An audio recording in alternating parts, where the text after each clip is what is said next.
মঞ্চুরি চ্যানেলে সাথে আছি আমি শ্রী।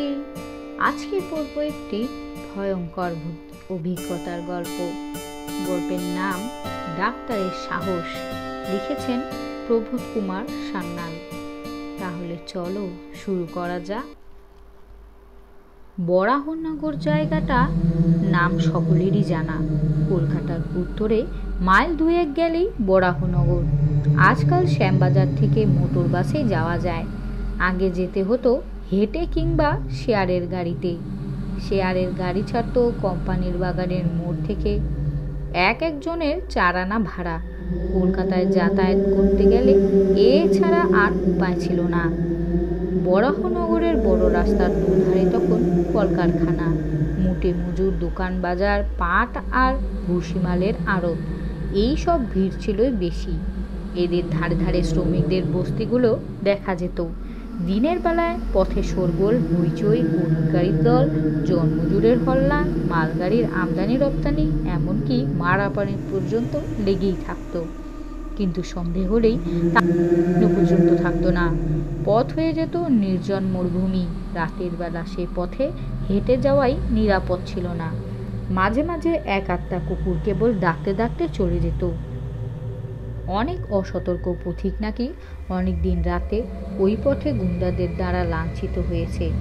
ভদ্রলোক কয়েকজন যে পাড়ায় থাকতেন, সে পাড়াটা গঙ্গার কাছাকাছি। তারা স্টিমারের কলকাতায় আনাগোনা করতেন, সকালের দিকে বেরোতেন, আবার ফিরে আসতেন দিনের আলো থাকতে। তার একটা কারণ ছিল। যে পথটা ছিল তারা পাড়ার ভিতরে ঢুকতেন, সেই পথের দক্ষিণ দিকে একটা প্রকাণ্ড পুরনো বাড়ি অনেকদিন পড়েছিল। বাড়ির ধার দিয়ে সন্ধ্যার পরে হেঁটে যাওয়া তারা উচিত মনে করতেন না।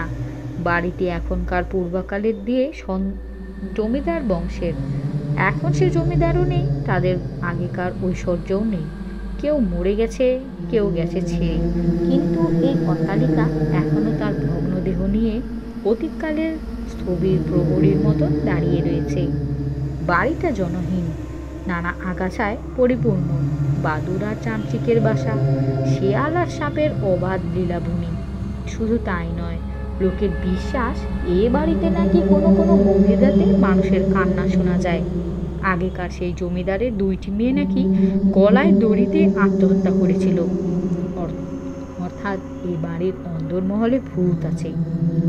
ভূতের কথা শুনলে আর রক্ষে নেই। ভগবানের চেয়ে ভূতকে এ পাড়ার লোক বেশি মানে আর ভয় করে। সুতরাং অন্ধকার হলে ও পথ দিয়ে আর কেউই হাঁটে না। কিন্তু চাটুর্যদের জামাই এসব আজগুবি কথা হেসেই উড়িয়ে দিলেন। তিনি নতুন ডাক্তারি পাশ করেছেন। কুস্তি করা দেহ, বিশাল তার বুকের ছাতি। শিলং পাহাড় থেকে সেদিন একটা প্রকাণ্ড বাঘ শিকার করে এনেছেন। তার ভয়ানক সাহস, ভূত তিনি গ্রাহ্য করেন না। বড়দিন উপলক্ষে তিনি শ্বশুর বাড়ি বেড়াতে এসেছেন। এ পাড়ার সকলের সঙ্গে তার পরিচয় হয়েছে। সবাই তাকে ডাক্তার বলে ডাকে। ছেলে ছোকরাদের দলে তার নাম ডাক খুব। কদিন ভূতের বাড়ির আলোচনায় তিনি উৎসাহ ধরে বললেন, যদি একটা রাত আমি ও বাড়িতে কাটিয়ে আসতে পারি, তাহলে তোমরা আমাকে কি খাওয়াবে? ছেলেরা অবাক হয়ে বলে, একটা রাত? আপনি বলেন কি ডাক্তারবাবু? 2 ঘন্টার বেশি যদি আপনি থাকতে পারেন তবে তবে কি বলেছি? ডাক্তার প্রথমটা হেসেই অস্থির, তারপর বললেন, কত বাজে ধরবে বলো? বাজি আপনি যা চাইবেন ফিরে এলেই তাই পাবেন। আচ্ছা, সেই ভালো। কথাটা ছড়িয়ে পড়তে দেরি হলো না। পাড়ার বিজ্ঞ লোকেরা এসে বাধা দিয়ে বললেন, অল্প বয়সে আমরা জল জিবিয়ে খেয়েছি, কিন্তু ভূতকে মেনেছি চিরকাল। তুমি ও বাড়িতে যেও না বাবা, একটা ভালো মন্দ ঘটলে তখন। ডাক্তার হেসে বললেন, আমাদের জাতের অবনতির একটা কারণ আমাদের এই ভূত আর ভয়। আমাদের কথা শুনবে না তাহলে? আগে না। শ্বশুর বাড়ির সকলে কান্নাকাটি করে অস্থির। এমন সর্বনেশের ডাকাত জামাই তাদের না হলেই ভালো ছিল। ডাক্তার বললেন, আপনাকে যদি আপনারা বাধা দেন, তাহলে ভবিষ্যতে আপনাদের সঙ্গে আমার কোনো সম্পর্ক থাকবে না। শাশুড়ি বললে, বাঁচলে তো সম্পর্ক যাক বাবা, তুমি প্রাণে বেঁচে থেকো। ডাক্তার কোনো কথা শুনলেন না। তার বন্দুক আছে, কুকুর আছে, দেহ অপরিসীম শক্তি, তার ভয় কি? সকলের বাধা নিষেধ অগ্রাহ্য করে তিনি প্রস্তুত হতে লাগলেন। সেদিন ছিল অমাবস্যা। ডাক্তার কোট প্যান্ট পরে বন্দুক লাঠি সোঁতা হাতে নিয়ে টর্চটা পরীক্ষা করে হেসে বললেন, রেডি। রাত তখন 10টা বাজে। পাড়ার ছেলেরা দল বেঁধে লাঠি সোঁটা হাতে নিয়ে শোরগোল করে একবার এই প্রকাণ্ড বাড়িটার ভিতরে তন্ন তন্ন করে দেখে এলো। শীতের দিন, সুতরাং বিছানা এবং আনুষঙ্গিক জিনিসপত্র দিয়ে আসা হলো। বড় একটা ঘড়ি রইল টেবিলের ওপর, একটা জলের কুজো আর কাচের গেলাস, একটা গেলাস আর একটা লাঠি, এবং বলা বাহুল্য কার্বাইডের একটা উজ্জ্বল আলো টমি। চির বিস্মিত টমি ছিল একসঙ্গে। কুকুরটা প্রকাণ্ড, বাঘ শিকার করতে সাহায্য করে। 10টার পরে একসঙ্গে সবাই বিদায় নিলে তারা তখন ওই বাড়ির ভয়ানক অন্ধকার গহ্বর থেকে পালাতে পারলেই বাঁচে। কে আর কোনো দিকে তাকাতে সাহস করলে না, পাছে কিছু বিভীষিকা চোখে পড়ে যায়। ডাক্তার যে একা ওই জনহীন অন্ধকার প্রাসাদের মধ্যে নির্বাসিত হয়ে রইলেন এবং তার ভাগে যে কিছু একটা ঘটবেই, এ কথা ভাবতে ভাবতেই সবাই যে যার বাড়িতে গিয়ে পৌঁছলো। ঘরের দরজা জানালার ডাক্তার একে একে সব বন্ধ করে দিলেন। কোথাও আর এতটুকু ফাঁকা নেই। বাইরে বাতাস জোরে বইলেও আর কোথাও শব্দ হবে না। চারদিক নিঃশব্দ, নিস্তব্ধ। এই বিশাল অট্টালিকার বাইরে যে রাস্তাঘাট আছে, লোকালয়ে মানুষজন আছে, কর্মকোলাহলের জগৎ আছে, তা কিছুই বোঝার উপায় নেই। এখানে শত শত মানুষের মৃত্যু ঘটলেও কেউ কোনোদিন জানতেও পারবে না। অমাবস্যার অন্ধকার যেন এই প্রেতপুরীকে উদারাস্বাদ করছে। ঘড়িটায় টিক টিক শব্দ হচ্ছে। 11টা বাজল। নিজের নিঃশ্বাসটা যে ইতিমধ্যে কখন ভারী হয়ে উঠেছে ডাক্তার বুঝতে পারেননি। 5 জনে আগে থাকতে ভয় দেখিয়ে দিয়েছে, তাই এই দুর্বলতা। মনে হলো ঘড়িটায় আরও একটু আস্তে আস্তে শব্দ হলেই ভালো হয়। ওটা ভয়ানক জীবন্ত আর অবাধ্য। বিছানার উপর বসে ডাক্তার একবার এদিক ওদিক তাকালেন। দেওয়ালগুলো জীর্ণ, তার গায়ে নানা রকম আঁকিবুকি কাটা, অনেকটা যেন মানুষের কঙ্কালের মতো। খুটখুট। ডাক্তার চমকে ফিরে তাকালেন। না, কেউ নয়। বাতাসের শব্দ। না, বাতাসের নয়, বোধ হয় কোনো পোকামাকড়ের আওয়াজ। কিন্তু কোন দিকে? জানলায় না দরজায়? খুটখুট। কে ধাক্কা দিল দরজায়? টমি মুখ তুলে তাকালে। একবার সে একটু গো গো করে উঠল। সে যে বাঘের সন্ধান পেয়েছে, না কেউ নয়, বাতাস, নাকি পুরনো দরজা বাতাসে একটু নড়ে বই কি। টমি তার প্রভুর কোলের কাছে আবার নিচু করে পড়ে রইল। ডাক্তার হাত বুলিয়ে দেখলেন তার বন্দুকটা ঠিক আছে কিনা। নিজের হাতটা যেন সহজে আর নড়তে চাইছে না। কেমন যেন মনে হতে লাগলো নিজের উপর কৃতজ্ঞ তিনি হারিয়ে ফেলেছেন। তবু অনেক চেষ্টায় গায়ে ঢাকা দিয়ে শুয়ে পড়লেন। চোখ বন্ধ করবার চেষ্টা করলেও কিন্তু পলক পড়ছে না। চোখের তারা যেন স্থির হয়ে গেছে, পাথরের মতন প্রাণহীন। ঘড়িটা টিকটিক করছে। ওটা যেন জীবন্ত মানুষের মাথা, যেন ওর চোখ কান নাক আছে।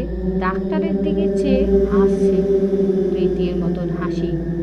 হঠাৎ তার দৃষ্টি পড়ল দেওয়ালের গায়ে। ও কি, দেওয়ালে সে আঁকিবুকি সেই মানুষের কঙ্কালটা নড়ছে কেন? ডাক্তারের বুকের ভিতরের রক্ত জমাট বেঁধে এলো। কঙ্কালের গায়ের মাংস লাগছে একটু একটু করে।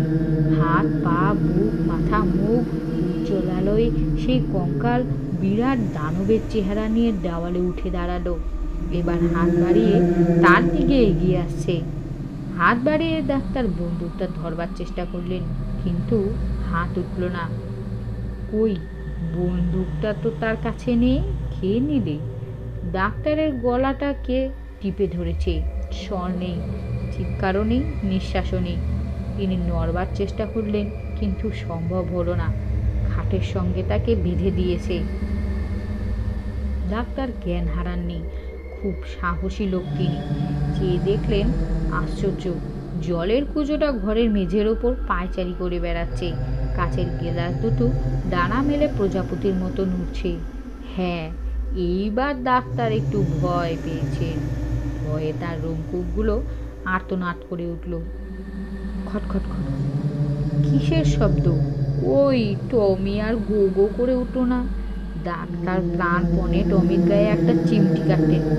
এত জোরে চিমটির গায়ে মাংস আর আঙুলে ছিঁড়ে উঠে এলো, কিন্তু কই, টমি তো জাগলো না। তবে তবে কি বেঁচে নেই? টমি বেঁচে নেই? তার সর্বশরীরে এক বিন্দুও প্রাণ নেই। মরে সে কাঠের মতন পড়ে রয়েছে। এপাশে বন্দুকও নেই, ও পাশে টমি নেই। ঘড়িটায় আর টিকটিক শব্দ হচ্ছে না, সেটা থেমে গেছে। কে দিলে থামিয়ে? টেবিলটা একবার নড়ে উঠল, পায়া চারটে ছড়িয়ে নাচতে লাগলো। টমি টমি বেঁচে নেই। বা হাতের কাছে তার মৃতদেহ অসাড় অবচেতন। জলের কুজোটা ঘুরছে, কাচের গেলাসটা উঠছে, টেবিলটা নাচছে, আর সেই দানবটা হাসছে তার দিকে চেয়ে। হঠাৎ সশব্দের দরজা জানলাগুলো খুলে গেল। ডাক্তার শিউরে উঠলেন। কারা ঢুকছে ঘরে?